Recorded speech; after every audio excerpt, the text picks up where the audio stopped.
여러분 안녕하세요. 안녕하세요. 오늘 EOS 교육강 논술 특강 두 번째 시간인데요. 이게 테마가 있어. 첫 번째는 뭐였습니까? 우리가 모범 답안 작성의 레시피였습니다. 그래서 그 완벽한 레시피대로 쓰는 양식도 알려드렸고요. 그러면 제가 알려드린 레시피대로 쓰면 정답이 딱 떨어진다. 그죠? 그리고 다시 한번 공식. Everybody say what? 뭐예요? 대중의 때 따살. 서론 쓰고요. 길을 깔고 주제연관 툭툭툭툭 마무리는 지구와 아주 완벽하게 쓸 수 있어. 그러면 이 공식 적용하고 싶으면 그 사이트, 해커스 사이트 들어가서 제 기출문제 해도 좋고요. 제가 EOS 임용합격연구소 제 카페에 들어와서 이제 확인해도 좋고요. 제가 모의고사 1회차는 하나 올려놨습니다. 거기에. 그래서 그거 하고, 그리고 나머지 요거는 제 유튜브에서 아마 시리즈로 아마 띄울 겁니다. 지금 저한테 보내니까 제 팀장이 해서 이제 띄울 건데요. 오늘은 거기에 이어서 전반적인 대주제와 내용의 틀을 잡기 위해서 2015 개정교육과정 완벽 뽀개기. 근데 이걸 알게 되면은 무엇과 이어진다는 걸, 교육학 공부를 좀 하신 분들은 무엇과 이어진다는 걸 알 수 있습니까? 학생 중심 교육과정의 실현과 맞닿아 있다는 걸 알 수 있습니다. 그런 다음에 제가 전반적으로 잡아드리고 나머지 세 번째 특강 다음 달에 하죠. 세 번째 특강은 뭐라 그랬어요 우리가? 시험 본다. 모의고사. 제가 말씀드렸잖아요. 그 모의고사 제가 1월 중에 지금 가르치는 내용 교수 평행 네 파트면 몇 % 공략한다고 말씀드렸죠? 75%. 그리고 전반적인 트렌드 잡았어. 작성법의 레시피 알았어. 거기서 1차적으로 점수가 나와야 된다. 안 되면 뭐 한다고요? 소환한다고. 뭐 한다고? 소환한다고. 소환의 의미는 뭐야? 나머지 공부해야지. 그죠? 그런 다음에 2월 달까지 기본 세팅 스타트 맞춰놓고 깊이 있게 심화 3, 4월에 들어가도록 하겠습니다. 거기서는 이제 교육 정책이라든가 이슈라든가 이런 거 화요일 날 주로 제가 짝수차주 오후에 주로 특강을 붙이니까 여러분 잘 따라와 주시기 바랍니다. 2015 개정교육과정의 이해의 중요성을 한번 살펴보면 우리의 현재 교육과정, 여러분 국가에 고용되는 겁니다. 그러면 국가에서 왜 고용을 하겠어? 국가에서 만든 교육의 설계도를 여러분이 실천해 주기를 바라는 겁니다. 여기에 보면 모두가 행복한 교육, 미래를 여는 창의 인재 육성. 인재 육성이 창의 인재라고 얘기하는 뭐가 나왔습니까? 인재상이 나왔습니다. 인재상 등장하는 건 매우 중요해요. 이거 잘 안 바뀝니다. 제가 2009 개정교육과정 총론 개발 파트에 참여했다고 말씀을 드렸죠.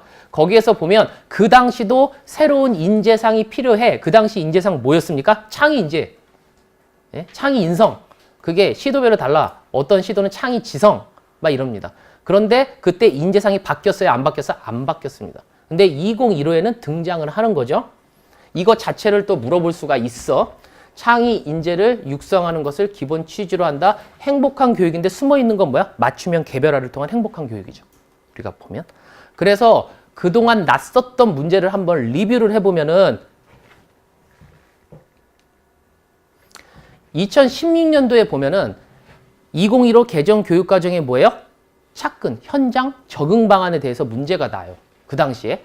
그리고 그 다음에는 학교에서 그것을 적용해야 되는데 수구의 모형이 등장을 하면서 어떻게 하면 학생의 개별화를 시켜줄지가 주요 테마로 등장을 해요. 그리고 바로 이번 문제 2018의 문제는 어떤 문제가 났습니까? 그것을 실행하는 사람이 누구야? 교사잖아. 교사가 주로 무엇을 통해서 하고 싶었어? 수업을 통해서 협동학습을 통해서 하고 싶었는데 그것을 어떻게 하면 잘할까? 반성적 성찰을 하는 게 문제로 등장을 했습니다. 어때요? 점점 디테일하게 파고 들어가고 있잖아. 그죠? 제가 2019년도 한번 예상을 해보면 어떤 게 예상될 것 같아요? 저는 딱 떠오르는데 이런 걸 문제 내야 된다고 봐. 교사만 해서 우리가 행복교육을 실천할 수 있느냐? 그럼 뭐예요? 교육 공동체 모두의 노력이 필요하다는 게 아마 등장할 것 같아. 이번에는. 애들이 머리를 쓰면. 그럼 교육 공동체 우리가 뭡니까? 학교 내에서 내 교사만 할 게 아니라 옆에 동료 교사와도 하고 학교 밖에 있는 다른 학교의 교사들과도 하고 학교 간에도 하고 학부모와도 하고 그런 방안에 여러 가지 대주제가 등장할 가능성이 매우 높다. 또한 2018년부터는 개정교육과정 모두가 초중고에 적용이 됐고요. 지금은 어떻게 됩니까? 이제 심화되는 시기에 와 있습니다. 그래서 교육과정은 한나라 교육에 관한 설계도이고 이에 대한 이해도를 높이는 것은 뭡니까? 교육학 논술을 대비하는 가장 완벽한 방법이고요. 그리고 이러한 취지를 내 교과로 갖고 와서 내 교과가 갖고 있는 여러 가지 특성들을 고려하고 성취 기준을 따져보는 것은 여러분이 전공을 정복하는 가장 좋은 방법이 되리라 봅니다. 한마디로 교육과정은 문제 출제의 저장고이다, 냉장고이다 라는 거예요. 제가 레시피 가르쳐 줬잖아. 요리법을 가르쳐 준 거 아니야? 딱 열었어. 공부를 했어. 식재료가 가득 차 있단 말이야. 그거를 꺼내서 완벽하게 요리만 하면 20점 만점이 나오는 거지. 근데 공부를 안 하고 냉장고를 열었어. 냉장고에 뭐가 있습니까? 인스턴트 몇 개밖에 없다는 거야. 그죠? 점수가 나오겠습니까? 냉장고를 부탁해 한번 봐봐. 거기서 제일 황당한 게 뭐야? 셰프들이 딱 있는데 냉장고를 딱 열었는데 뭐야? 식재료가 하나도 없어. 근데 기술을 발휘할 수가 없습니다. 평상시에 공부를 안 해놓으면. 그죠? 그거를 꽉꽉 채워주시기 바랍니다. 어떻게 채울까에 대해서 제가 그 아이디어를 드리는 시간이 되기를 바랍니다.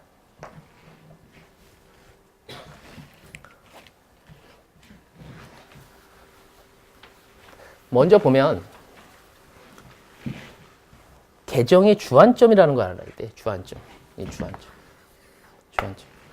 창의 융합형 인재를 기르는 교육과정인데 먼저 창의 융합형 인재를 기르는 교육과정이 창의 융합형에 대해서 잘 파고들어야 되고 그것을 기르기 위해서 교육과정을 여러분한테 물어보니까 여러분은 뭘 잘해야 되는 거예요?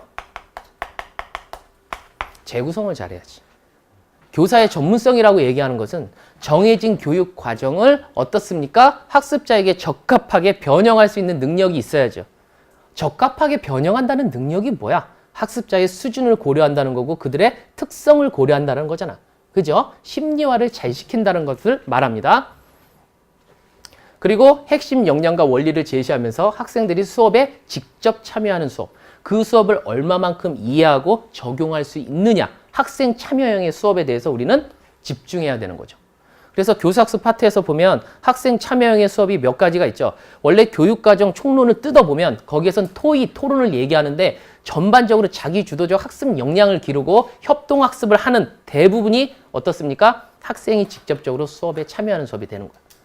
그 중심엔 또 뭐가 있어요? 구성주의적 수업 모형이 있겠지. 그죠? 제가 그래서 사실 제가 타이트하잖아. 책 2권을 타이트하게 띄는데 그럼에도 시간 배분 중에서 2차시의 시간을 집중적으로 때려 부은 게 뭐예요? 구성주의적 수업 모형. 그거 쫙 푸는데 몇 개로 풀어줬어요? 13개를 풀었습니다. 그죠? 그 중에서 핵심적인 거 5개에서 6개입니다. 그 중에 하나 걸리게 돼 있어. 아무리 머리를 많이 쓰라고 해봐. 거기서. 다음은 평가는 과정 중심 평가를 중심에 두고 과정 중심 평가 제가 수업 시간에도 강조했지? 과정 중심 평가 뭐라고 얘기했어요? 그냥 뜬구름 잡는 얘기 하지 마세요. 여러분 보면 그렇게 공부하다가 나중에 망해. 예전에 자유교육이라고 딱 하니까 그 문제 출제되니까 애들 뭐라고 썼어요? 수험생들 딱 보면 학생을 자유롭게 해주는 교육. 다 점수 하나도 못 받잖아. 어떤 교육이라고 해야 돼? 내재적 욕구를 충족시켜주고 직업교육과 반대되는 교양교육적 개념으로 가면서 피터스가 얘기하는 3가지 준거에 가장 합치되는 이런 교육을 얘기했어야 된단 말이야. 차라리 그게 아니면 그리스 로마 시대에서 얘기했던 자유교육을 언급하든가 아니면 허친스가 얘기한 이론을 조금 언급하든가 그렇게 흘러갔어야 되는데 그냥 학생들을 자유롭게 해주는 교육. 근데 그것도 내가 좀 보면 어때? 그거라도 써야지 어떻게 해. 그 당시 생각이 안 나면. 근데 점수를 하나도 못 받지. 과정 중심 평가하면 맨 처음에 뭐야? 교육과정 무엇을 중심으로? 성취 기준을 중심으로 평가 계획을 세우고 수업의 전반에서 보이는 학생들의 지식이라든가 기능이라든가 태도를 관찰하고 기록해서 그들에게 성장의 정보를 주는 거고 대표적으로 어떤 게 있다고 그랬어? 제가 3가지 얘기했죠. 하나, 형성평가. 2, 수행평가. 3, 성장 중심 평가. 그죠? 이렇게 나누어진다. 그리고 이 평가의 방점을 찍어주고 자기평가, 동료평가는 뭐야? 교수자 중심의 평가에서 어떤 중심의 평가? 학습자 중심의 평가로 넘어간단 말이야. 그래서 예전 시험에서 2개로 물어봤지. 성장 참조하고 능력 참조. 근데 이번에 학생 중심 평가로 자기평가, 동료평가 2개 세팅 묶어서 물어봅니다. 관찰 기록 평가를 해줘야 돼. 그럼 어떤 부분을 관찰 기록 평가를 해줍니까? 우리가 보면 정의적 영역의 평가를 주목해줘야 됩니다. 평가에서는 무엇보다. 그리고 이를 지원하는 행정의 삼각편대 돌아가면서 나잖아. 제가 그랬죠? 조직론, 지도성, 장악. 동료 장악 났죠? 그 다음에 뭐가 났어요? 변혁적 지도성 났죠? 그 다음에 올해는 뭐야? 왔다 갔다 하면 뭐가 날 차례야? 조직론에 대해서 날 차례란 말이야. 그럼 조직론도 낼 거는 많이 냈어. 비공식 조직도 냈고 학습 조직도 냈단 말이야. 올해는 주목해야 되는 게 뭡니까? 교사가 전문성을 쌓아야 되는데 그것을 와해시키는 조직이 뭐야? 무질서화된 그 무질서 조직화된 무질서 조직이 있어. 코엔이 얘기한 그죠? 그것의 세 가지 특성 딱딱딱 찍어서 공부하면 됩니다. 그리고 그 이외에 전문적 학습 공동체 이거 좀 해줘야 되고요. 그리고 우리가 학습 조직이 맨 처음에 그 피터 생계의 개념으로 왔으면 그때 사토 마나부로 돼갖고 좀 변형이 됩니다. 거기에 대해서 좀 집중해줘갖고 제가 어느 파트? 교육 행정 파트. 언제 배웁니까? 다음 주에 배우는데 거기서 정리해 줄 겁니다. 딱 보면. 뭐 지도성 한 번 더 나라 그래. 나는 게 났으면 좋겠다. 요번에 지도성. 나면 뭐가 나요? 이번에 초고량이 나겠지. 그지? 우리가 보면. 지난번에 포인트는 제가 뭐라 그랬어요? 나는 거. 변혁적 지도성은 뭐였어? 도덕성이었잖아. 그지? 그리고 여기서 초고량이 나면은 어떤 거야? 자율성입니다. 여기서 보면. 전문성의 원투 펀치잖아. 원래 지도성은 딱 찍고 봤을 때 4개에서 5개만 공부하면 됩니다. 왜? 오늘날의 지도성은 학교 현장에 적합한 지도성인데 그중에 핵심적인 게 뭐야? 상황에 따라서 그리고 교직의 전문성에 따라서 이루어져야 하기 때문에 그게 맥이야. 전반적으로 두루두루 잡아주지만 오늘날 우리가 꼭 주목해야 하는 것에 우리는 집중을 해서 공부를 해야겠지. 그죠? 장학 같은 경우는 장학의 주요 포인트가 어떻게 흘러갑니까? 학교 중심이에요. 교사 중심이에요. 교실 중심입니다. 뭐가 날 것 같아? 딱 보면 임상장학이 딱 걸리게 돼 있어. 올해 같은 경우는. 그죠? 임상장학 딱 나요. 그럼 뭐가 나겠어? 3단계로 끊어서 나야 됩니다. 그리고 교사의 발달 장학, 선택적 장학 이런 거 납니다. 교사의 수준에 맞춰갖고 장학이 피팅돼갖고 이루어져야 된단 말이야. 그럼 그것도 3단계로 끊어서 우리가 공부를 해줘야겠지. 그죠? 아, 뭐가 날지 뻔하잖아. 쓰는 방법 뻔하잖아. 그럼 뭐야? 빨리 시험이 왔으면 좋겠지 않아? 그리고 제가 1년 동안 돌려드리는 거 좀 어렵게 났으면 좋겠지 않아? 그렇게 열심히 공부하는데. 그죠? 변별좀 확 나게. 아, 문제 좀 어렵게 났으면 좋겠어. 제발. 숙달. 숙달은 뭐라 그랬어? 숙달 뭐라 그랬어? 여러분 보면. 숙달하면 내가 뭘 떠올리려고 그랬어? 아, 뭐야. 숙달은 뭐야? 계속적으로 해라. 그죠? 사이클 계속 회독 돌려라. 대한민국 고시에서 회독 강조하지 않는 고시가 어디 있습니까? 성공하고 싶으면 회독하란 말이야. 숙달 해주고 커리큘럼에서 4번, 5번 돌려주잖아. 그건 내가 돌리는 거고 여러분 스스로 돌려야 된단 말이야. 아시겠어요? 그리고 또 하나는 심화. 심화는 뭐야? 제가 계열성. 그지? 그냥 무턱대고 우리가 문제 풀 때 들었잖아. 수학 문제 딱 풉니다. 보면은 어저께도 답 맞췄어? 오늘도 답 맞췄어? 대신 오늘 답 맞히는데 뭐가 중요해? 어저께 1분 걸렸으면 오늘은 30초 걸려야 될 거 아니야. 그래야 반복 숙달이 된 거잖아. 심화됐다고 우리가 볼 수 있는 거잖아. 심화에는 계열성에는 2가지가 숨어 있다고 얘기했죠? 뭐예요? 내용이 수준이 계속 깊어지면서 순서대로 들어간다. 그죠? 그 개념 살려줍니다. 그러면 처음부터 한번 들어가 볼게요.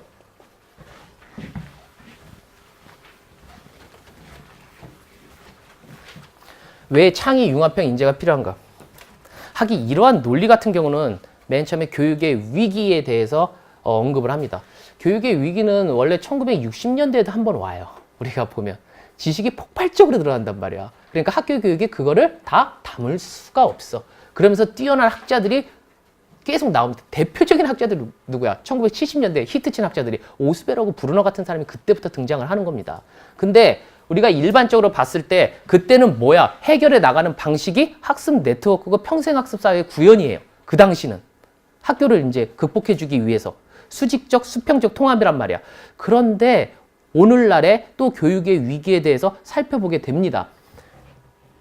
피사의 연구라든가 팀스의 연구를 하죠. 우리가 일반적으로 보면. 이게 이 OECD에서 실시하는 국제 수준의 학업 성취도 평가야. 우리가 보면 어떤 거래요? 기본적인 문해력을 하고 우리가 뭐 어떤 수학이라든가 아니면 문제 해결력이라든가 뒤에 정의적 영역도 이렇게 평가를 하는 국제 수준의 학업 성취도 평가고 그리고 팀스 같은 경우는 주로 뭐예요? 수학, 과학의 트렌드, 경향성을 보는 평가입니다. 근데 가만히 놓고 보니까 자기네들이 연구를 하면서도 이런 생각을 하는 거야. 여기에서 보면 학습자의 학업 성취도라든가 어떤 만족도는 보겠는데 과연 이런 방식으로 연구를 한다고 쳐도 미래 사회에 어떠한 인재가 필요한가 그 방향성을 제시할 수 있다 없다? 없다 라는 거야. 그럼 그 제시하는 연구를 어떻게 해줘야 되느냐? 이 데세코 미래 사회에 필요한 핵심 역량의 정의와 선택이라는 연구 과제를 해보자라는 거죠. 우리가. 그래갖고 그 역량이 무엇이 필요한지를 밝혀내자라는 거예요. 그래서 세계 유수의 석학들이 다 모여서 미래 사회에 필요한 역량들을 쭉 뽑습니다. 그래서 그것을 하나로 범주화시키죠. 그러니까 세 가지가 나온 거야. 어떤 게 나옵니까? 어떤 게 나옵니까? 첫 번째, 이질적인 도구와 소통하는 거야. 그러니까 도구, 여러 가지 정보 처리 도구를 사용하는 역량이에요. 그리고 또 하나는 뭐예요? 이질적인 집단에서 내가 상호 소통하는 거예요. 여기서 보면 집단에서 상호 소통하는 거야. 도구와 상호 소통하고 집단과 상호 소통하고 또 하나는 뭐예요? 자율적으로 행동하는 역량. 이 세 가지를 기본적으로 이야기합니다. 그럼 이것을 가지고 어때요? 우리가 교육과정에 반영을 하니까 어떤 식으로 나오는 거야? 이걸 쓸 수 있어야 돼요, 여러분. 저는 그러니까 이해시키는 건 이해시키고 외울 거는 외우라고 정확히 얘기합니다. 아시겠어요? 이건 외워야 돼요. 제가 이거 시험에 나온다고 얘기를 특강을 했었거든요. 그거는 공주교대에서 특강을 했어. 이거 출제됐어요. 올해. 무슨 말씀인지 아시겠어요? 우리가 보면은 전반적으로 두루두루 이제 여긴 노량진이잖아. 여러분 보면. 지금 교양교육 배우는 데가 아니에요. 제가 이와 유사한 특강은 대학원에서도 하고 내일 가면 또 내일 해줘야 돼. 하지만 특강의 포인트가 우리는 마인드를 함양하거나 미래사의 비전을 보려고 하는 게 아니에요. 지금은. 뭐예요? 입시씬이에요. 그죠? 임용고사를 통과해야 돼. 그럼 내가 써줘야 될 거 아니야. 그럼 알아야 될 거 아니야. 외우고 구술을 해야지 면접신에서 반짝반짝 빛날 거 아니야. 외울 부분을 외워. 내가 정리합니다. 이거 외워야 됩니다. 인문학적 상상력과 과학기술 창조력 그리고 바른 인성 그러면 창의융합형 인재가 되는데 이 창의융합형 인재는 실생활의 문제 해결력이 있다는 거죠. 그게 포인트야. 그죠? 그래서 이 데세코 연구에 세 가지의 역량을 바탕으로 해서 교육과정에서 끌어내갖고 어떤 역량이 나온 거야? 여기 얘기한 것처럼 자기관리 역량. 그죠? 지식정보, 처리 역량, 창의적 사고, 심미적 감성, 의사소통, 그리고 공동체 역량 6가지가 뽑혀져 나온 거예요. 아시겠어요? 그렇게 추출돼서 나온 거야. 우리는 6가지로 하지만 일본 애들은 더 디테일하게 해요. 10몇 가지로 빼버려요. 교육과정이. 국민성 그대로 드러납니다.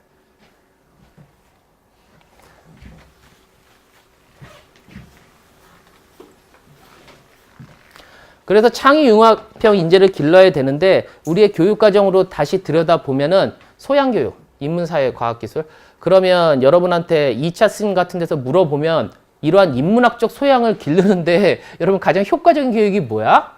여러분 보면 독서교육 같은 경우. 그죠? 그러니까 독서교육이 중요한 테마가 되는 거야. 1차 씬에서는 교육학 논술에서는 이론 중심으로 가지만 2차 씬에 가서 요즘에 변별력이 점점 커지고 있잖아. 거기서는 여러분이 독서교육을 실제로 어떻게 시킬 것인지에 대해서 되게 물어봐요. 정책의 이해도라든가. 그럼 그때 공부를 좀 해줘야지. 그때 미친 존재감으로 바뀌어요. 이런 것들이. 그 다음은 초중등 교과 교육과정 개편하면서 이것을 기초소양 함양교육을 전반적으로 강화하고 특히 고등학교에서 등장하는 게 뭐예요? 문이과 통합 그리고 공통 과목이라는 게 나옵니다. 그러면 우리가 이렇게 마인드를 함양하기 위해서 공통 과목을 하는 게 아니야. 공통 과목을 만드는 교육과정의 구성 형태를 알아야 돼. 그래갖고 제가 강조했죠. 무슨 형태라 그랬지? 헉슬리가 등장합니다. 학자 하나가 등장하면서 명칭 때려주겠죠. 뭐야? 광역형 교육과정이야. 그렇지? 교과 중심 교육과정의 한계를 극복하고자 그 말미에 나옵니다. 광역형 교육과정. 그래서 우리가 보면은 기본적으로 여기 보면 국어, 수학, 영어, 한국사, 통합사회, 통합과 과학, 탐구 실험에다 하나, 둘, 셋, 넷, 다섯, 여섯, 7개를 무슨 과목이라고? 공통 과목으로 배우고 나머지는 뭐야? 어떻게 돌리자는 거야? 선택 중심 과목으로 돌리자는 거지. 근데 그거의 핵심은 또 뭡니까? 진로 선택을 중심으로 가자는 거 아니야. 그죠? 그래서 고등학교를 총 고교 학점제로 돌리자는 거지. 그죠? 근데 다양하게 아이들의 관심사가 많으니까 그걸 해결해 주기 위해서 그걸 강조합니다. 누가? 이재정 교육감이 그쪽에 좀 관심이 많아요. 그러다 보니까 뭐예요? 학교 간 공동 교육과정 같은 것을 운영을 해갖고 우리 학교 한 3일 나가고 딴 학교 이틀 나가시는 거 아니야. 그러니까 선생님이 뭐라고 얘기하는 거야? 학생 관리 어떻게 하냐.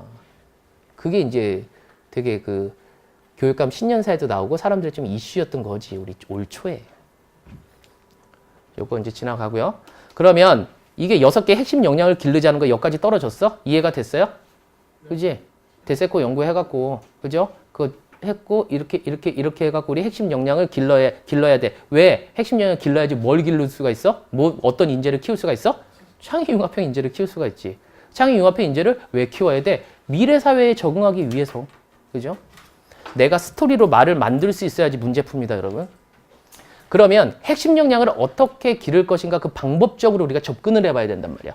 전반적인 학습량을 감축해서 핵심 개념과 원리, 그러니까 이걸 교육학 논술의 C으로 갖고 옵니다. 그럼 뭐예요? 영속적 이해를 공략할 수 있어야 됩니다. 영속적 이해가 어디서부터 나왔다고 얘기했어요? 지식의 구조에서부터 나왔죠.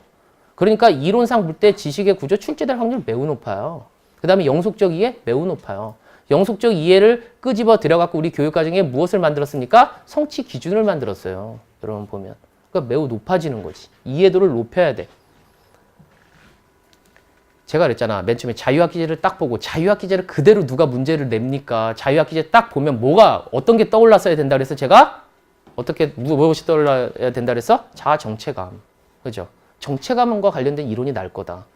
그걸 집중적으로 연구한 게 뭐예요? 정체감이 어디서 나와요? 에릭슨의 사회성 발달에도 나오지만 그것만 정체감만 끌어다가 마시아가 연구한 거예요. 그죠? 거기에 대해서 우리가 심리적 유예기에 대해서 그리고 그때 보면 왜 여러분 보면 체험활동 많이 시켜요. 보고 배우는 거야. 모델링, 관찰학습이 들어갑니다. 관찰학습을 통해서 무엇을 하는 거예요? 시험 문제 뭐가 납니까? 핵심, 킬링 파트가 뭐예요? 자아 효능감을 키우는 거예요. 그러니까 거기서 뭐가 난 거야? 자아 효능감을 써줘야 돼. 거기서. 근데 그거를 공략을 하지 못하는 거지. 그러니까 하나씩 이렇게 엮어서 외우지 못하고 하나만 달달달달 외워 맥락적인 이해가 떨어져. 그리고 문제 자체도 그렇게 안 풀잖아. 내러티브한 문제를 풀어줘야 되는데 풀어주지도 못하고 하니까. 공부해도 티도 하나도 안 나고. 점수는 그타령이고 뛰어넘어야 되는데 깊이 있게 안 뛰어넘어지고 이렇게 되는 거지. 그래서 여기 보면은 교과 교육에 관한 국제적 경향을 보면 그전에는 우리가 핀란드식 교육을 많이 배웠는데 유사해. 우리나라랑 좀 비슷한 상황이 어디야? 싱가포르. 근데 싱가포르를 보면 뭐가 유사해요? 피사 연구나 팀스 연구 보면은 학업 성취도 결과가 삐까삐까하단 말이야. 그런데 중요한 게 뭐예요? 시간 수가 우리가 딱 보면 우리의 3분의 2 정도를 배워요. 얘네들이. 그런데도 우리보다 학업 성취도는 거의 삐까삐까 왔다 갔다 하면서 무엇이 높아? 학습에 대한 만족도가 매우 높아. 그럼 그 원동력은 어디에 있느냐? 그거에 대해서 연구를 하죠. 연구가 어떻게 되는 거예요? less is more가 여기서 등장을 하는 겁니다. 적은 양을 학습자 중심에 깊이 있게 수업을 해주기 때문에 만족도는 높고 학업 능력, 학업 성취도가 높다라는 거예요. 거기서 보면. 그래서 여기서 보면 싱가포르를 비롯한 선진국의 교과 교육 과정은 적은 양을 깊이 있게 가르쳐서 학습의 전의를 높이고 전의를 높여. 우리가 보면 학교에서 배운 거 실생활에 응용해야 되고 지난 시간에 배운 것을 이번 시간에 응용할 수 있는 전의가 매우 중요해. 그리고 심층적인 학습이 이루어져야 돼. 근데 이 심층적인 학습이 이루어지려면 심층적의 다른 말은 뭐예요? 저마다 맞춤형의 수업이 돼야 된단 말이지. 그럼 여기서 중요한 게 뭐야? 효과적인 학습 경험을 제공해야 된다는 거야. 그럼 학습 경험을 어떻게 해요? 잘 선정을 해야겠지. 그럼 예비교사가 무엇을 알고 있어야 돼? 학습 경험을 선정하는 원리를 알고 있어야겠지. 학습 경험을 어떻게 선정할지 그 조건을 알고 있어야겠지. 그 조건은 어떻게 이루어지는 겁니까? 여러분 보면은 제가 뭐라고 얘기했어요? 유인가가 있어야 되고 목표와 부합돼야 되고 그리고 적절한 이 도전 과제를 주어야 되는 거야. 그걸 갖고 그 다음에 뭘 붙여줍니까? 기만과 다다. 그죠? 기회의 원리, 만족의 원리, 가능성의 원리, 다성과 다목표의 원리를 붙여주는 겁니다. 이거 똑같은 강의 작년에도 했습니다. 그거 문제 난다고 했어요. 났어요? 안 났어요? 그거 났어요. 여러분 보면. 그래서 학습의 전의를 높이고 이 나중에 본 전의 이론을 한번 쭉 정리를 해줘야 돼. 두 교사가 나와서 내러티브하게 쉬는 시간에 차 한잔 마시면서 얘기하겠지. 저는 학교에서 공부하는 목적이 이거라고 생각합니다. 뭐라고 주저리주저리 얘기할 거야. 그럼 이것과 관련된 게 뭐야? 학자 등장합니다. 로크 등장합니다. 썬다이크 등장합니다. 주우드 등장합니다. 게슈탈트 등장합니다. 관련된 전의론 쭉쭉쭉쭉 뽑아줘야 된단 말이야. 그게 나는 거야. 그죠? 괜히 뻘 공부해요. 나중에 보면 연결 매칭을 못 시킨단 말이야. 이거 작년 PPT 그대로야. 나도 하면서 좀 미안해. 바꾼 건 있다. 바꾼 건 요 글자체 바꿨다. 좀 보면은. 글자체 바꿨어. 그리고 요거 갖다 붙였다. 떠오르는 EOS, 이지 원샷. 네? 소소한 뭐 이런 거. 그죠? 요거. 아직 요건 살아있고 요건 났어. 기회의 원리와 만족의 원리가 났단 말이야. 전의 이론 여러분 나눠드린 거 있죠? 거기에서 보면 이게 교과 중심 교육과정에서 강조하는 거잖아. 그죠? 형식도 해설. 여기서 로크 등장을 하지. 그럼 이제 중요한 게 형식도 해설이 뭔지를 쓸 수 있어야 되는 게 또 이제 사실 여러분 중요해. 요 개념 패턴, 명칭 패턴, 왔다리 갔다리 합니다. 명계명 패턴이라고 보면 돼. 명칭을 주고 개념 쓰거나 개념 주고 명칭 쓰게 하는 거. 문제를 낼 수 있는 거는 매우 드물어요. 이제 그 씬에 가보면. 그거 아니면 제가 또 얘기한 게 뭐 있어? 명칭, 명계명 패턴 아니면은 개특장단, 개념, 특징, 장점, 단점, 진단, 원인 뭐 이런 거밖에 더 있어? 그지? 동일 요소설 여기서는 동일한 요소가 있어야 돼. 특히 외국어 교육에서 우리나라 아이들이 이게 공부를 하면 뭐가 쉬워? 일본어 쉽잖아. 동일 요소잖아. 우리가 보면 어순이 똑같아. 근데 중국어는 좀 어려워. 이렇게 성조도 있고 여러 가지가 복잡해. 영어도 좀 어렵잖아. 거꾸로 됐잖아. 동일 요소가 많으면 많을수록 뭐가 잘 일어나? 현이가 잘 일어나는 거야. 근데 다음에 일반화설 여기 보면 일반화된 원리를 알고 있으면 실생활에 적용력이 좋다고 얘기를 해요. 일반적으로 어떠한 빛이 매질을 만나면 그 매질의 정도에 따라 휘는 각도가 달라져요. 여러분 그렇잖아. 그게 주드의 이제 실험 원리. 그 원리를 아는 사람과 그렇지 못한 사람은 이해도가 떨어진다라고 이제 접근을 하죠. 형태 이조설 같은 경우는 형태는 우리가 게슈탈트를 얘기하잖아요. 우리가 부분으로 이해하는 게 아니라 전체적으로 이해를 해버린단 말이야. 그렇기 때문에 여기서는 중요한 게 어떠한 장면, 그 장면이 일어난 전체적인 뭐가 중요해요? 맥락과 상황이 사실 중요해. 그래갖고 이제 형태 이조설이 나오는 거죠. 그래서 여기에서 보면 학자 이름도 외워둬야 되고 어떠한 내러티브한 이야기를 갖고 이게 무슨 어떠한 전위 이론을 강조하는구나 라고 이제 잡을 수 있으면 돼요. 그리고 less is more를 실현하기 위해서는 학습량의 적정화, 학습 경험의 질 개선을 위해서 전체적인 축소와 교사 중심의 뭐야? 교육과정 재구성. 교육과정 재구성의 의미와 방법 이런 것들은 상당히 날 수가 있어. 근데 이런 문제 나면은 잘 못 쓰는 사람도 있을 거고 너무 여러분 와이드하게 문제가 나면 또 못 쓰는 경우가 있어. 우리가 보면 그런 문제가 교육학에서 났던 문제가 뭐예요? 우리가 보면 학교 경영, 교육 경영, 교육 계획 이런 걸 한번 물어봐 여러분한테. 그러면 교육 계획에 대해서 물어봐. 교육 계획이라는 게 뭐예요? 미래 학교가 어떤 식으로 아이들을 가르칠 거에 대한 예비적으로 계획을 세워보는 거잖아. 이걸 세워야지 효용성이 높아지고 효과성이 높아져요. 그걸 내러티브하게 써주면 되는데 교육 계획? 그러니까 너무 큰 개념인데 평상시에 어떻게 생각을 해봤어? 이걸 못 쓴단 말이야. 그죠? 무슨 말인지 알겠어요? 그래서 한 번쯤 생각을 해봐야 돼. 제가 정리해 드릴게요. 그리고 less is more를 실현하기 위해서는 통합교육과정을 필히 알고 있어야 돼. 통합교육과정. 아까 얘기한 광역교육과정도 그렇고 경험중심 교육과정 거기에서 통합의 방식 3가지가 있는데 시험 문제 뭐가 난다고 얘기했지? 제가? 중액형. 그죠? 중액형. 이 중액형은 제가 그냥 강조하는 것도 아니야. 교육부 자료들을 다 분석해 보면요. 거의 장학 자료가 다 어떤 식으로 돼 있어? 중액형으로 돼 있어요. 그리고 오늘날 스팀 교육이라고 하는 것도 엄밀히 얘기하면 무슨 형이에요? 중액형이에요. 그것도. 그래서 중액형 공부하고 요거 정리해 드립니다. 교육과정 재구성의 필요성. 교사들의 교육활동은 교과서 내용을 가르치는 거 이거 맞아 안 맞아? 안 맞아. 안 맞아. 틀린 얘기야. 틀린 얘기야. 따라서 교사는 교과서가 아닌 교육과정을 가르치는 거야. 그럼 교육과정 총론가, 교과교육과정의 철저한 숙지. 여기서 보면 내가 가르치는 교과목에 대해서 이게 어떠한 목적과 어떠한 지식체계를 다뤄. 그리고 내가 마주치는 어떠한 환경, 제약 환경이 뭐야? 학습자의 특성을 고려해 줘야 돼. 제가 지금 뭐 얘기하고 있어? 이게 안 따라오네. 이게 뭐야? 라이겔루스의 무슨 변이냐? 조건 변이 4가지를 얘기하고 있는 거야. 그런 거 문제 날 확률이 매우 높아. 이렇게 보면. 교육과정과 싱크로 매칭률을 갖고 파고들어야 된단 말이야. 그 연결을 시키느냐 못 시키느냐 이거 매우 중요해요.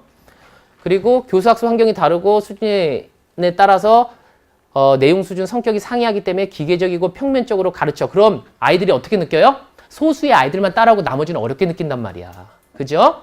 그래서 독창적으로 내가 만나는 학습자와 상호 소통해서 내용과 방법을 재구성해야 된단 말이지. 그래갖고 제가 수업 시간에 이것을 어떻게 얘기했어? 제가 지금 요거는 쓰면 되고 교육과정 재구성의 필요성에 대해서 면접씬에서 물어봐. 그럼 어떤 식으로 대답해야 반짝반짝 빛나서 다른 애들 4점 받을 때 5점 받아서 간당간당하게 붙었을 때 그거 극복할 수 있다고? 3분의 1이 바뀌니까? 확 뛰어넘을 수 있다고? 비유를 잘해야 된다. 여러분 보면. 저는 어떤 비유를 했어?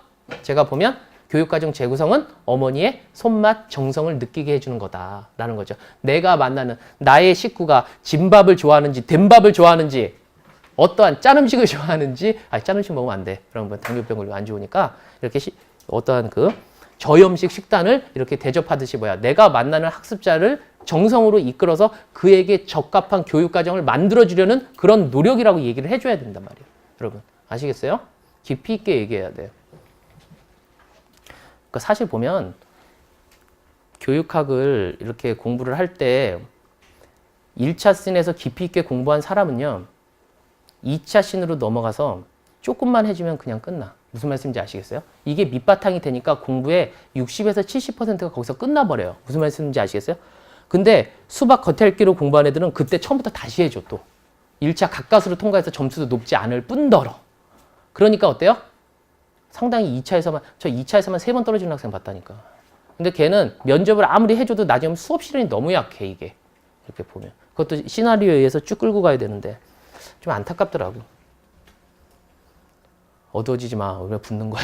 올해는. 그지? 자신감을 가져. 불확실을 확실로 바꿔. 열심히 하다 보면 바뀔 거야. 교육과정을 재구성한다? 학습자에게 적합하게 한다. 라는 거죠. 그지? 그리고 이 교육과정 재구성의 의미를 따져보면 두 가지가 숨어 있다는 거예요. 한 가지는 교육과정 차별화. 이 차별화라는 게 나쁜 게 아니야. 우리가 보면 차별을 한다는 게 나쁜 게 아니라 무엇을 차별한다는 거야? 그들의 소질과 적성, 특성을 차별해 준다는 거예요. 여러분 보면. 그래서 능력, 적성, 관심, 장래 계획이 다른 학습자에게 교육과정을 적합하게 제공하려는 접근인데 이게 다르다라는 것을 어떻게 잡아내지요? 우리가?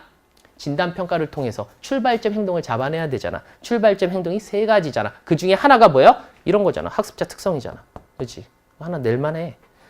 그거 뭐 거저먹기지 되면은. 껌이지 뭐. 우리 늘상 얘기했던 거니까. 놀랄 거? 아니 이렇게 쉬운 문제를? 그렇지? 근데 그런 거 틀리면 어떻게 되는 거야? 나만 지하로 파고 들어간다니까. 지하실로.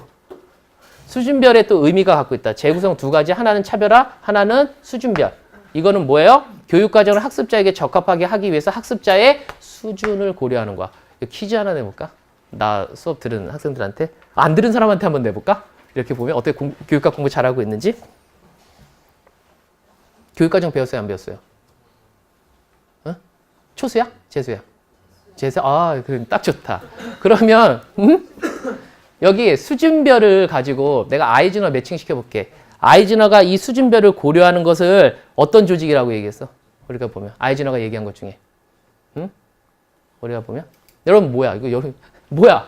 우리가 보면 아이즈너가 얘기한 것 중에 우리가 그렇죠. 뭐야? 아이즈너의 예술적 개발 모형에서 그지 학습 내용을 이렇게 조직할 때 2가지가 있었잖아. 그 중에서 뭐야 이게?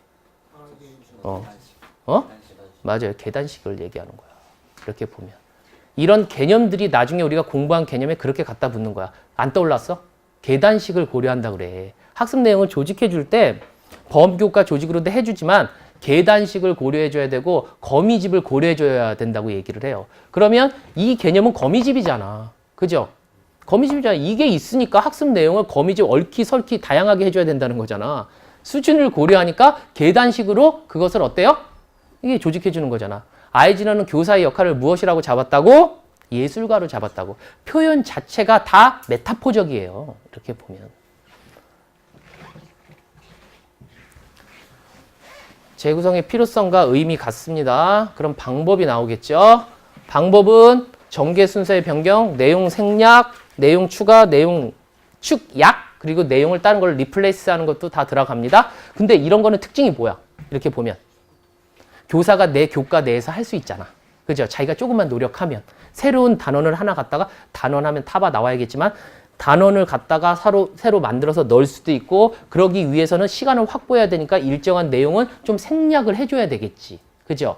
그러니까 어떤 이런 파트는 나중에 공부할 때 영교육과정과도 매칭이 많이 돼요. 근데 지금은 기초 이론에 대해서 공부하고 나머지 심도 있게 생각할 때 이런 것은 어때요? 우리가 보면 방어적 수업이라든가 영교육과정과도 매칭을 시킬 수 있어야 돼. 사실 공부를 웬만큼 한 사람은. 근데 이 논점에서 보면 이런 거는 교사가 내 교과 내에서 할 수 있으니까 재구성의 방법 중에서 뭐라고 부릅니까? 소극적 재구성이 되는 거야. 이렇게 보면. 그리고 타 교과와 통합합니다. 연계를 해줍니다. 그런 걸 갖고 뭐라고 얘기합니까? 이것은 적극적인 형태. 교과간이라는 말을 쓰죠. 적극적인 형태야. 그리고 또 이런 경우도 있어. 이거는 이제 연구 논문을 다 이제 조사를 하고 분석을 해보면 그러면 세 가지죠. 이건 뭐야? 새로운 교육 프로그램을 만들고 그것을 이제 적용하는 거야. 여기서 보면 어떤 타바가 얘기하기에 풀뿌리식 접근을 얘기하는데 교사 수준에서는 어떤 총론을 개발하거나 교과의 전체를 개발할 수는 없잖아. 그래서 무엇을 통해서? 단원 개발부터 출발해야 된다. 그래서 단원과 단원이 모이면 뭐가 됩니까? 교과가 되잖아요. 그래서 뭐라고 얘기해요? 귀납적인 모형이죠. 그죠? 요건 우리가 보면 엄밀히 얘기하면 창안도 들어간다. 창안도. 어디에 들어가는 거? 지금 무슨 얘기하고 있어? 교육과정 재구성 얘기하고 있는 거야. 그냥 제 얘기 듣다가 이렇게 뭐 맞는 거 같고 재밌고 막 이래갖고 하면 남는 게 없어. 계속 머릿속에서 돌려. 지금 무슨 얘기하고 있는지, 어디에서 지금 가고 있는지 아시겠어요? 생각하면서 들어야 돼. 이는 새로운 교육 프로그램을 창안을 통해서 교육과정을 재구성하는 거다. 세 가지 방법.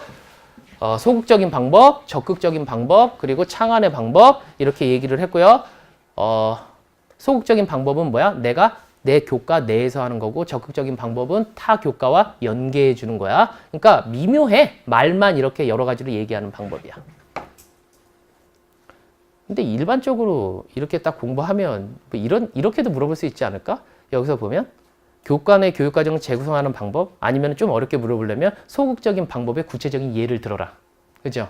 그럼 여러분이 이런 예를 이 중에서 한 2개 정도 뽑아서 들어주면 되는 거지. 문제 낼 수 있는 건 뻔해. 머리 써야지 뭐 뻔하지 뭐. 그죠? 여기서부터 이제 조금 파고 들어가는 거야. 이제 거기까지는 누구나 다 이제 살펴보고 이제 이 내용부터. 이 재구성을 하려면 말이에요. 학문적으로 교사가 전문성을 가져야 되잖아. 오늘날 교육과정을 재구성하는 게 뭐가 된다고 그랬어요? 교사의 전문성을 판가름하는 기준이 된다고 내가 말씀을 드렸잖아요. 그럼 그것과 관련된 걸 한번 찾아보는 거야. 그것과 관련된 건 뭐야? PCK잖아. 이거 이미 나온 지가 오래됐어요. 근데 오래됐다 손 치더라도 지금 등판을 하는 거야. 이게 뭡니까? 교육학적인 내용 지식이라는 뜻이에요. 그죠? 페다고지컬 컨텐츠 날리지잖아. 근데 여기서 보면 교과 수업 재구성과 관련된 능력으로 PCK를 꼭 알아야 되는데 이게 어떻게 생겨났냐면 미국에서 연구를 합니다. 잘 가르치는 교사, 어떻게 하면 잘 가르치는 교사가 될 것인가를 연구를 하는데 잘 가르치는 사람들이 갖추어야 될 역량을 학문적으로 막 연구를 해. 그리고 사람들한테 연수 과정에 그걸 투입을 합니다. 이런 내용을 공부해서 학교 현장에 뛰어 들어가면 잘 가르칠 거야. 하나도 실효성이 없습니다. 그게 보면 하나도 안 늘어. 사람들이 전문성이. 그럼 왜 그럴까? 여러분 보면 왜 그럴까? 여기에 딱 합니다. 그래서 보면 그걸 연구한 사람이 슐만이라는 사람이 연구를 해요. 슐만이라는 사람이 뭐라고 얘기하냐면 효율적으로 가르칠 수 있는 내용 지식이 아니라 그 방법을 많이 알고 있는 사람이 잘 가르친다라는 거야. 방법을 알고 있는. 그러니까 물론 내용학적인 지식도 바탕이 돼야겠지. 그런데 이것뿐만 아니라 실제적으로 이게 중요한 거야. 이 교수법에 대한 거. 아시겠어요? 그리고 이 교수법 하나 더 하자면 여기에 많은 경험치를 가지고 있는 사람이 나중에 보면 뛰어난 교사라는 거예요. 그래서 여기서 PCK가 뭔지에 대해서 여러분 그 색깔 표시 안 되지. 그 흑백으로 뽑아갖고.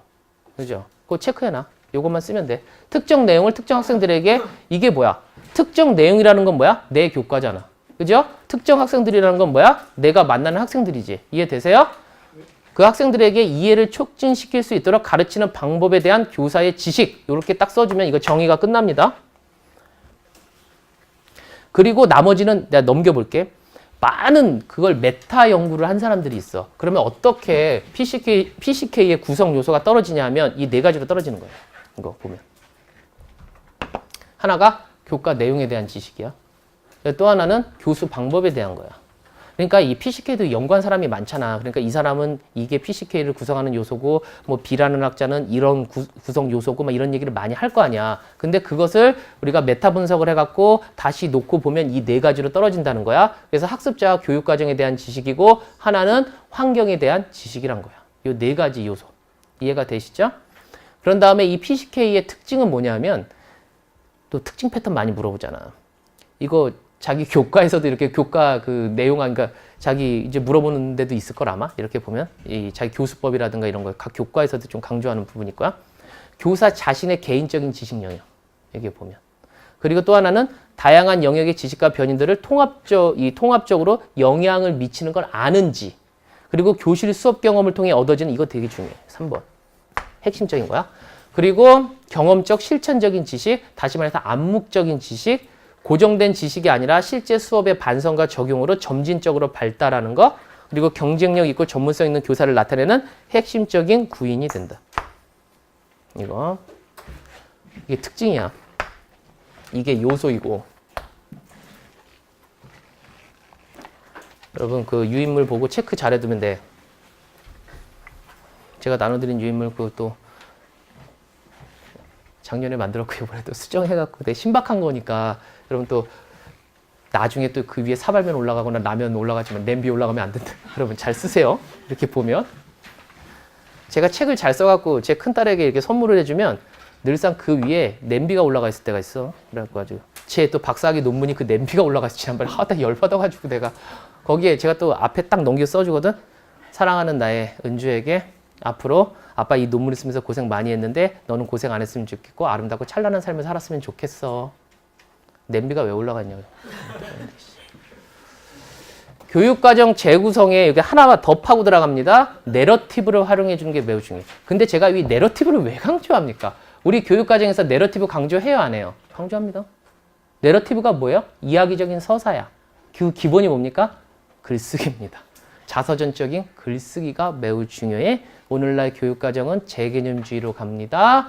교육의 내용보다는 이해가 중요하죠. 그러면 교육과정은 자서전적인 글쓰기로 되어야겠죠. 교육과정은 문화적이고 정치적이고 여러 가지 어떤 예술적이고 여러 가지가 들어간 텍스트로 이해가 돼야 된단 말이지.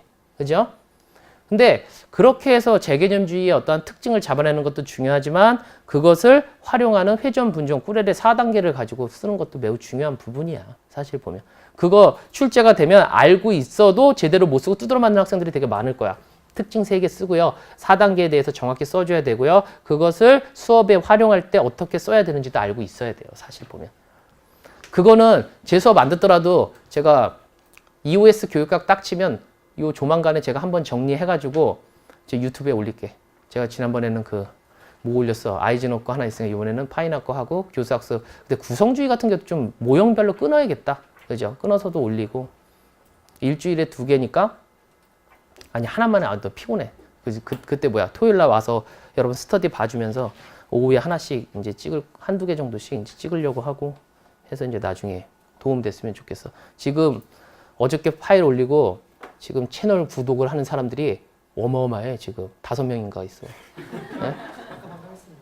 저 포함해서 9명. 9명이야? 어떻게 9명씩 됐지 이거 갑자기? 5명도 보면은요 저랑 내 팀장 그리고 와이프가 그 3명이었어. 그 중에 5명 중에 되게 웃겨. 이렇게 채널 구독이 어마어마할 거라니까 딱 보면. 예? 지금 왜 떠오르는 저이겠어. 문제 잘 내고 이제 조만간에 강의실 옮긴다. 예? 지금 아유 몇 층으로 일단 2층으로 가자. 2층으로 가면 2층 몇 명이야 지금. 2층 거기 제가 그때 그 퍼펙트 꽉 찼을 때 퍼펙트 다 몇 명 됐어? 애들 한 120 됐어? 네. 그죠? 120? 그죠? 우리 일단 그 120을 팡 터트려 버리고 그 다음에 넘어가야지 뭐. 메가로 가야지. 힘들겠다. 그치? 메가로 가. 거기 엘리베이터 기다리고 막 그런데 좀 짜증나지만 가자. 어쩔 수 없어. 예? 제가 뭐 그 메가로 가갖고 내 앞자리 내가 다 깔아줄게. 앞자리 앉고 조만간에 거기 다 채운 다음에 이제 직 영상반으로 가겠지. 그죠? 이제 얼굴 못 보고 뒤에 화면으로만 보고 막 이제 수업해야 되고 직 영상 막 때리고 막 인강 되고 그렇게 또 유명해지고 싶진 않아. 뭐 스타벅스 뭐 대단합니까? 그거 블루보틀이 다 잡습니다. 보면은 우리 소수의 마니아들 이렇게 보면 왜 웃어? 지금 보면 제가 몇 개월 안에 강의를 후덜덜 하잖아. 그지? 맨날 웃고 앉아있어, 진짜. 내가 맨 앞자리 진짜 비워놓으려고 그랬는데 안 비워놓는다. 자꾸 그러면. 내러티브는 인간의 의도와 행동 그리고 과정을 묘사해서 주로 이야기, 드라마, 역사의 서술에 적용되는 건데 내러티브를 갖고 우리가 스토리텔링을 많이 하잖아. 인류의 최고의 위대한 스토리텔러가 누구라고 얘기했지, 제가? 할 할머니라 했잖아, 할머니. 그죠? 얘기 엄청 재밌게 하잖아. 자기 전에 그 얘기 안 들으면 잠이 와나. 그죠? 근데 여러 선생님들이 그 얘기를 그렇게 재밌게 잘해. 그럼 수업이 얼마나 재밌을까? 아이즈너가 얘기하잖아. 왜 어렵게 학생들이 듣는다고 얘기했어요? 적합하지 않은 얘기하니까, 모르는 얘기하니까. 그지? 가르치려고 하는 내용을 가르치는데 잘 모르면 잘 이해할 수 있도록 뭐를 해줘야 된다 그랬어? 뭘 깔아줘야 된다 그랬어? 수업에 앞서서 도입부에 이야기적인 설명이 뭐야? 선행조직자 깔아줘야 되는 거잖아. 그죠? 선행조직자 나와요, 여러분. 시험 문제. 공부 열심히 하세요. 기능도 나오고 종류도 나올 거야. 그리고 전반적으로 유의미 학습 이론에 그걸 촉진하는 3가지 아까 질문하더만. 그래갖고 그것도 이제 나올 거고. 중요한 파트라 제가 풀어서 설명 잘 해준 거야. 여기서 보면 이게 내러티브 활용이 왜 필요하냐? 요거죠. 실제 수업 현장에서 학습자들이 교과를 이해하는데 어려움을 느끼고 있는데 왜 어려워요? 친숙하지 않으니까. 무슨 말씀인지 아시겠어요? 친숙하지 않으니까 어려운 거야. 다른 얘기하니까. 그치? 다른 학자들이 밝혀낸 이야기를 우리와 동떨어지게 하니까 어려운 거지. 그러니까 이것을 친숙하게 누가 바꿔줍니까? 교사가 바꿔줘요. 무엇을 통해서? 교육과정 재구성을 통해서. 그럼 상상력을 발휘해야 돼. 교과 내용 가르치려고 한 내용을 적합하게 변형시켜줘야 돼. 그게 뭐야? 교육적 상상력. 그지? 교육적 상상력은 직격탄으로 물어볼 수 있어요, 여러분. 그걸 쓸 수 있어야 돼. 거기에 키워드는 내가 뭐라고 얘기했지? 변형. 그걸 써줘야 돼. 학습자들에게 익숙한 내러티브를 활용한다면 보다 쉽게 이해시키고 기억시키며 전이를 시킬 수 있기 때문에 우리는 내러티브 교육과정 개발로 가면은 개발 모형으로 가면 뭐라고? 파이나의 자서전적 개발 모형 주목하는 거야. 아시겠죠? 그러니까 주목하는 거야. 내러티브와 여러분 그 수업의 관계를 한번 살펴보도록 하겠습니다. 내러티브는 교과를 가르치는 수업 활동에서 여러 가지 형태로 관계되어 있으며 다양한 모습으로 나타나는데 수업 소재를, 수업 내용을, 내용 전달 수단 방식을, 인식의 도구를 이야기 형식으로 풀어서 하는 것과 관계가 있고요. 그리고 이 내러티브를 사용하게 되면 수업에 풍부한 소재가 되고요. 교사의 수업 소재에 관한 내용 지식을 변형시켜야 되고요. 내용의 전달 수단이나 방식으로도 이제 활용이 되고요. 인식의 도구로도 활용된다. 핵심이 뭐냐 하면은 뭐예요? 내러티브는 수업에 처음부터 끝까지 전반적으로 다 사용할 수 있다는 거야. 아시겠죠? 그거야. 그러면 내러티브를 활용한 교과의 재구성 방향을 봅니다. 교육과정의 목적 설정과 진술을 이야기 형식으로 다양하게 하는데 내러티브하게 한 게 무슨 목표야? 표현적 활동 목표야. 그게. 여러분 표현적 활동 목표 이렇게 듣기만 했는데 실제적으로 그것을 활용한 수업의 사례를 보면요. 수업 목표를 어떻게 합니까? 그냥 내러티브하게 이야기 형식으로 해. 거기에는 어떤 도착점 행동도 없고요. 수락 기준도 없고요. 조건도 없어요. 그냥 학습자가 그냥 일정하게 보면 어떠한 경험과 만난다, 다양한 생각을 한다, 친구와 활동한다 이런 식으로 내러티브하게 쭉 해줘요. 써준단 말이에요. 그리고 교재와 단원을 내러티브적으로 이제 구성하고 이렇게 해야 된다고 강조한 사람이 제롬 브루노입니다. 그리고 교재 구성은 문화주의의 미시적 측면, 즉 의미 만들기에 해당하고요.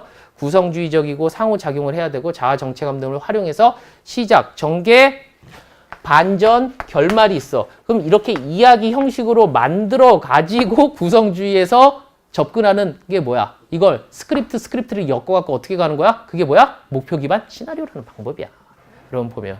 그래서 제가 목표 기반 시나리오 매우 중요하다. 이 파트에서도 상당히 중요하고요. 우리의 교육과정이 강조하는 수행 과제를 어떻게 해요? 그렇게 역할과 학생들의 미션이라든가 커버 스토리를 넣어갖고 하면 생동감 있게 우리가 진행을 할 수 있기 때문에 그 활용할 방법이 매우 강구되어야 된다. 여러분이 알고 있어야 된다. 이렇게 되는 겁니다. 교과 재구성의 방향은 구체적인 교수학습 방법과 교사의 역할로 보면 이런 것들이 있어. 교수학습 방법으로 경험을 이야기하고 글쓰기 구두 편지인데 여러분 여기서 보면 잘 이해가 안 되지만 이것을 활용해서 글쓰기 방식으로 가면 여러분 어떻게 할 수가 있어요? 나의 뭘 쓴다고? 자서전을 쓰는데 아이들이 어려. 자서전 쓰라는 잘 못 쓴단 말이야. 그러니까 내가 살아온 인생 곡선 그래프를 한번 그려보라고 선생님이 얘기합니다. 10년 후에 나에게 편지를 쓰라고 합니다. 이게 뭐예요? 내러티브적인 건데 그게 뭐가 되는 거야? 우리가 회전분종의 회귀와 전진을 써주는 거예요. 무슨 말씀인지 아시겠어요? 공부된 사람은 이게 보면 되게 신박한 얘기를 하고 있다는 걸 머릿속에 팍팍팍 들어올 거야 지금. 이렇게 보면. 근데 끄떡이지 않는 거 보니까 지금 공부가 안 돼 있어. 지금 여러분 공부가 안 돼 있어 지금 현재. 지금 몇 월이야? 1월이니까 제가 이해를 해요. 지금 3, 4월 지나고 5월 씬에서만 이거 한번 또 특강 제가 저기 카페나 아니면 여기 걸어 놓을 테니까 그때 한번 또 한번 들어봐. 그럼 뭐야? 아, 이래서 이렇게 하는구나. 확 뚫려버린단 말이야. 개념이. 그리고 내러티브 중심 수업에서 교사의 역할을 학생들에게 자아를 발견하도록 해주고 자아를 발견하도록 해주려면 어떻게 해줘야 된다 그랬어 제가. 그죠? 개별화된 지도해줘야지. 거기서 에세이 쓰기가 들어갈 거니까. 그지? 그리고 이해력을 높일 수 있도록 기억력을 증진시킬 수 있도록 상상력을 높여주고 학습 공동체를 형성할 수 있도록 다양한 노력을 해야 돼. 학습 공동체를 형성해야지 어떤 활동이 일어난다고? 분석이라는 게 일어난다고. 그지? 이 안에서. 그럼 뭐야? 우리가 보면 현상학적인 그죠? 어떠한 뭐 질문도 하고 뭐 어떠한 해석도 하고 이런 것들이 일어나잖아. 학습 공동체 제가 저기서도 강조했다. 여기서는 이렇고 교수학습 씬에서는 학습 공동체를 구성해주고 프로젝트 학습 구성. 그치? 거기서 웹을 활용하는 방식, 거기서 이제 얘기해준 부분이 있지. 그리고 이제 평가는 내러티브는 지식의 구조를 발견하는 데 도움이 되고 지식의 구조를 발견하는 데 도움이 돼. 발견학습이네요. 그죠? 직관적 사고와 분석적 사고 모두를 개발할 수 있고 문제를 파악하고 다양한 표상 형식 다양하게 표상해주니까 뭐가 좋다고 제가 얘기했지? 이해가 좋아. 인지 능력에 기초한 이야기 전개 능력. 요거 이야기 전개 능력. 그럼 평가가 어떤 평가가 상당히 좋아? 구술 평가. 그죠? 또 무슨 평가? 논술 평가. 이거 매우 좋겠지. 근데 이러한 자료들이 여러 개가 있을 거 아니야. 얘네들을 모아. 그 다음 뭐가 되는 거야? 그거는? 포트폴리오가 되는 거지. 그래서 이 씬 자체는 보면 내러티브를 평가하는 건 폭넓게 봤을 때 과정 중심 평가가 돼야 되고 특히 무슨 평가를 통해서? 수행평가를 통해서 돼야 되는 거야. 그래서 수행평가 씬에서 포트폴리오도 중요하고요. 그리고 수행평가에 대해서 깊이 있게 이해하는 것도 중요하고 또 수행평가의 대부분이 정의적 영역을 평가하기 때문에 정의적 영역을 평가하는 것도 상당히 중요하고 태도를 파악하기 위해서 리커트를 썼잖아요. 그죠? 그러니까 여기서 등판하는 내용들이 상당히 여러 가지가 있지. 중액교육과정 이거 출제될 확률 매우 높은데 여러분 이거는 너무 또 기니까 쭉 얘기하면 수업 시간에 다 다루어 줬으니까 일단 명칭 써줘야 되고 장단 2개 공략을 해줘야겠죠. 그 중에서 가장 완성된 형태는 사회 중심형입니다. 사회적 기능과 사회적 이슈를 다루는 사회 중심형. 이를 통해서 자연스럽게 이런 효과들이 있고 장점이 있고 단점.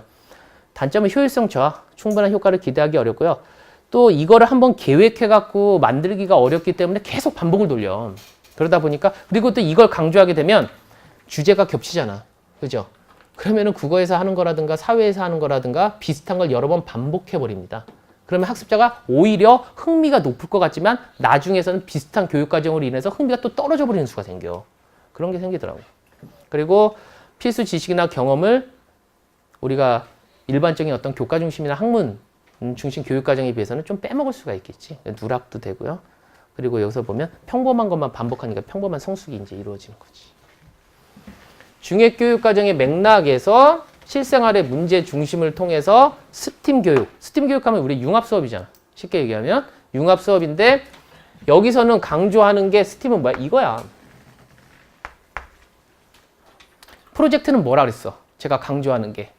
이렇게 보면 교과와 관련된 사고 능력이라고 그랬지. 깊이 있는 사고 능력. 그리고 문제 해결법이라든가 이런 것은 뭐야? 이렇게 보면 응용 능력이라고 그랬잖아. 그죠? 배운 것을 어떻게 전이시켜서 응용할까? 여기 문제 해결력이야. 서로 비슷하긴 하지만 약간씩 다른 거지. 학습 전략 3단계는 구체적 상황, 창의적 설계, 성공의 경험인데 이거보다는 봐봐. 이게 하나의 맥이잖아. 교사의 역할. 교수 전략이나 이런 거. 연계 전문가야. 연계 전문가. 그럼 아까 교육과정 재구성에서 연계를 잘해. 그럼 무슨 재구성이었지 우리가? 우리가 보면은 적극적인 재구성이었지. 교과 간 재구성이잖아. 그죠? 이게 그대로 떨어져. 여기서도 보면 똑같은 개념으로. 그리고 수업 설계자야. 교육과정을 해석, 발전, 내용을 선정해갖고 내가 가르치는 걸 변형시킨단 말이야. 이게 뭐야? 소극적이고 교과 내에서 재구성하는 방식이야. 그럼 여기서 보면 연계 전문가, 그리고 여기서 보면 설계 전문가. 외울 때 연설을 잘해야 되는 거야. 교사 말을 잘해야 되지. 연계 전문, 설계 전문, 그지? 연설을 잘해야지. 요거 내가 건너뛸게. 아, 이건 너무 길어서 안 되겠다. 예, 경험 중심에서 나오고, 유형별로 제가 다 정리한 거야. 조직의 형태. 그러니까 제가 이 교육과정 파트에서, 유형 파트에서 맨 처음에 인트로 부분에서 여러분 개요 풀어줄 때 내가 뭐라고 얘기했지? 이 부분 배우고 나가지고 다 알 것 같지만 변별난다 그랬지. 왜 어느 파트에서 변별난다 그랬어? 여기서 보면 이 조직 형태 정확하게 이해하는지 못하는지에 대해서 나중에 가르쳐보고 평가해보면 딱 떨어진다고 애들. 보면. 그냥 다 같이 공부한 것 같잖아. 근데 이걸 정확히 짚어내는 사람이 있고 그렇지 않은 사람이 있고 이게 한단 말이야. 단순히 특징과 장단뿐만 아니고. 그래서 이거 제가 모아놨으니까 잘 보시면 됩니다. 이제 여기까지 하고 이제 쉬어야겠어. 이제 쉰 다음에 나머지 지금 뭐 배웠어 제가?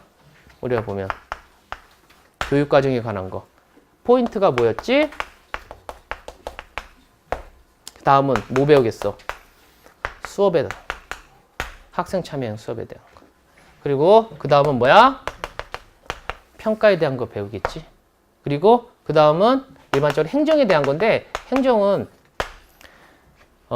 지금 이 자체는 우리 교육과정 일체화와 관련된 거고 학생 중심의 교육과정을 실현하는 것은 교육과정을 일체화 시켜갖고 다양하게 유연하게 적용을 하고 그리고 특색화시키는 것이거든요. 그래서 그것과 관련된 거니까 행정은 틀만 잡고 그냥 지나가요. 그래서 나머지 부분 교, 수, 평, 행 1월 달 중에 이거 다 배운다고 여기서 교육학 논술 몇 문제 난다 그랬지? 75%. 아니면 여기서 100% 날 수도 있어. 2016년에서 2017년도 2개년 동안은 이 네 파트에서 100% 다 났습니다. 근데 제가 공부하는데 평균적으로 내보면 이 중에서 세 파트 걸리고요. 원래 이거 네 파트 이번에 다 걸린 거라고 그랬지. 지금 협동학습을 갖고 대주제로 잡아갖고 나머지 공략을 했으니까. 그리고 여기서 걸리고 나머지는 심리어구, 사회, 그리고 생활지도 상담, 교육의 어떤 기초 파트, 사철학, 연구 통계 그거 이제 묶어주면 되는 거야. 그래서 제가 1월 달에는 이 네 파트 가장 중요한 거 공략하고 2월 19일 날 신박한 문제로 모의고사 칩니다. 잠깐 쉬었다 가겠습니다.